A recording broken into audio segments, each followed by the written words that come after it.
وہ فرماتی ہیں کہ ایک مرتبہ نبی کریم صلی اللہ علیہ وسلم صحابہ کرام سے دریافت فرماتے ہیں، ارشاد فرماتے ہیں کہ میرے پیارے صحابہ ذرا یہ بتاؤ کہ اگر کسی انسان کے 3 دوست ہوں، کتنے دوست ہوں؟ 3 دوست یا پھر 3 بھائی ہوں، 3 بھائی کا طرف سے کہ کسی انسان کے 3 بھائی ہوں، اور پھر جب اس کے موت کا وقت آ جائے، اس کا آخری وقت آ جائے، اپنے بستر پر لیٹ جائے گا، مجھے اس بستر سے لیٹ مر جانا ہے، تو پھر اپنے ایک بھائی سے وہ کہے کہ میرے بھائی تم میری حالت دیکھ رہے، میری حالت تم سے پوشیدہ نہیں ہے، اب یہ بتاؤ کہ تم میرے لیے کیا کر سکتے ہو، تم میری کیا مدد کر سکتے ہو؟ تو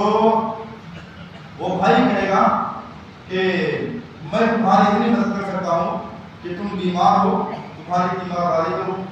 تمہاری اجازت کروں، تمہارا علاج کروں، اور جب تم اس دنیا سے چلے یا مر جاؤ تو تم کو غسل دوں،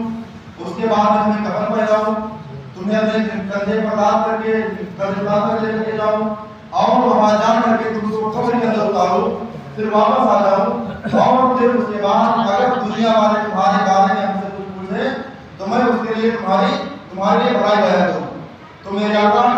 اتنی بات آپ کو فرمانے کے بعد میں صحابہ کرام سے پوچھتے ہیں کہ میرے پیارے صحابہ اب یہ بتاؤ کہ اس انسان کے اندر، اس بھائی کے اندر تم نے کوئی بھلائی دیکھی؟ وہ صحابہ کرام عرض کریں کہ یا رسول اللہ اس بھائی کے اندر تو کوئی بھلائی نہیں ہے، کیونکہ اس نے کوئی ایسا کام نہیں کیا جس سے مردے کو کوئی فائدہ پہنچائے۔ پھر میرے آقا فرماتے ہیں کہ یہ مثال ہے اس کے گھر والوں کی، کہ گھر والے کیا کرتے ہیں، باپ بیمار ہے اس کی دوائی کرتے ہیں، دوائی کرنے کے بعد جب نہیں بچتا، کام ختم ہو جاتا ہے،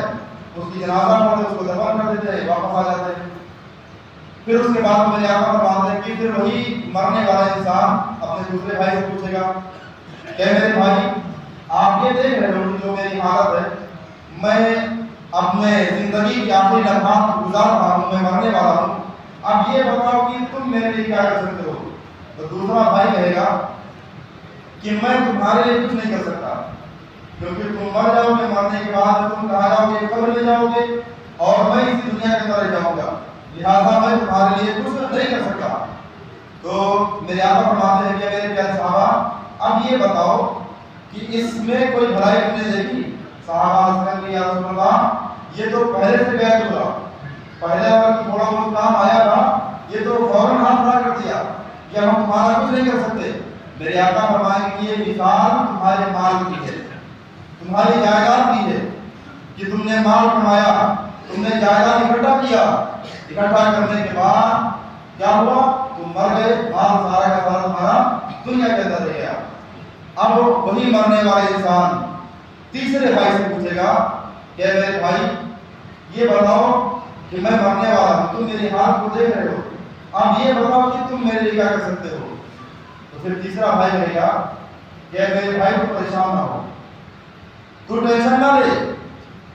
جب تک تو دنیا میں ہے میں تیرے ساتھ میں ہوں، اور جب تو مر جائے گا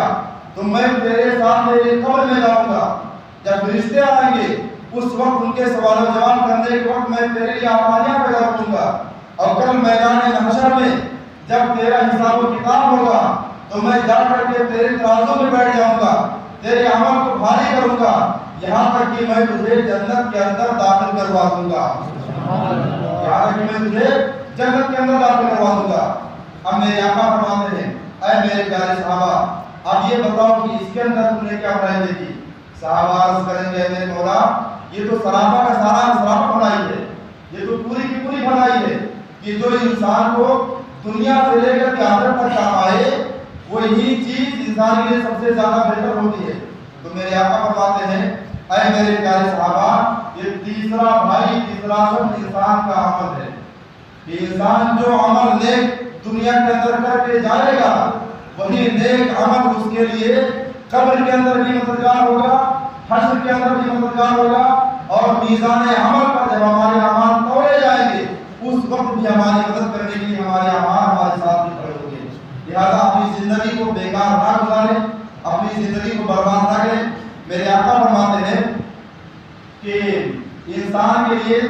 دنیا کے اندر خصوصی چیزیں ہیں مال کے اندر، کہ ایک مال جو کھایا وہ اپنے آپ کو استعمال کر لیا وہ اس کا ہے، جو کپڑے بنوائے پہن لیے وہ اس کے ہیں، اس کے علاوہ جو کچھ ہے مال کے اندر وہ سب کا سب دوسرے ہی کا ہے، لہذا مال بھی جمع کرو۔ مال جمع کرنا حرام نہیں ہے،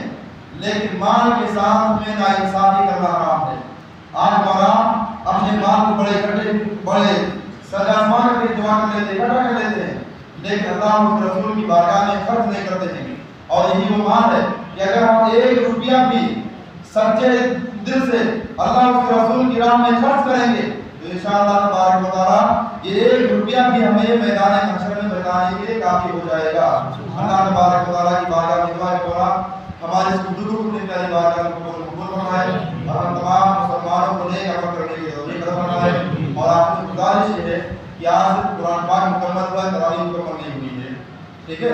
آج قرآن پاک مکمل ہو گیا ہے لیکن تراویح مکمل نہیں ہوئی ہے، تو جس طرح حضرات لگاتار 26-27 دن نماز پڑھنے آئے، تراویح پڑھنے آئے، اسی طرح آپ برابر ابھی جو 2-3 دن کا وقفہ ہے اس میں تراویح پڑھیں، اور اگر اللہ تبارک و تعالیٰ تمہیں توفیق دے تو نمازوں کی پابندی ضرور کریں، جو کہ میرے آقا صلی اللہ علیہ وسلم کی حدیث پاک ہے کہ جب بندے کو جب میدان حشر میں اپنے کائنات کے سامنے پیش کیا جائے گا اس وقت اللہ تبارک و تعالیٰ اپنے بندے سے سب سے پہلے نماز کے بارے میں پوچھے گا۔ اگر اس کی نمازیں درست ہوئی تو باقی اعمال بھی درست ہو جائیں گے، اور اگر نمازیں بیکار ہوئی، نمازوں کے اندر کمی ہے، نمازوں کے اندر خرابی آئی تو اس کے باقی اعمال بھی برباد کر دیے جائیں گے۔ اللہ تبارک و تعالیٰ کی بارگاہ میں کرم خدا ہماری گفتگو کو بھی کرے، السلام علیکم ورحمۃ اللہ وبرکاتہ۔